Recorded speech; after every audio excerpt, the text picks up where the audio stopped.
Hello everyone. For my assignment this week, I chose to look at some accessibility features that are installed in my Windows 10 Pro. What I'm mostly going to be looking at is the magnifier. So I'm on my settings screen right now. I searched magnifier, and then in here we have all of the different directions and things you can do to use your magnifier. So you can turn it on.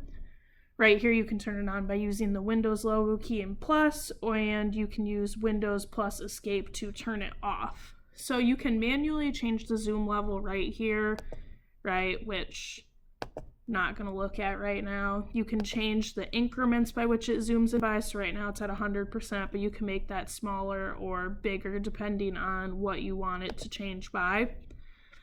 You can set it up so that it starts right as soon as you sign in. Smooth edges of images and text. You can invert the colors also. Depends on, what type of vision disability you have, if that's helpful or not.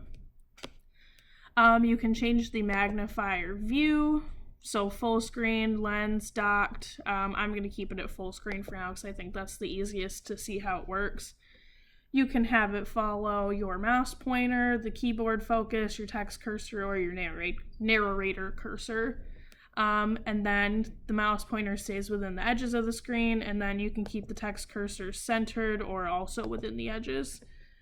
And then the magnifier also comes with a reading feature on it, which I thought was really cool too. It's kind of like a little 2-in-1. The modifier key you can change, so whatever for these commands down here, you can change it. I'm going to leave it as Control-Alt for now, but you can change it to any one of these. So then let's see how we can use the magnifier. So I started by just going on Castle Learning because this is a website that a lot of my coworkers use and the students are on it frequently. I can't see it very well from a student standpoint. This is a teacher standpoint, but I still think it will kind of get the picture across. So this writing's kind of small, right? It might be kind of hard for someone to see. So if I just hit Windows plus, it zooms in, right? And then my cursor is moving, so it's following the cursor, and I can move it around the screen like that. Then if I do Windows minus, it'll zoom back out. Now for the reading feature, if I do Control Alt and then enter. Castle Learning, logged in as Lindsay Doherty. Try new version. Home, my classes, my assignments, my content. It's just reading it, right? It'll read the whole screen, and you can hit any key or click any button to stop the reading at any time.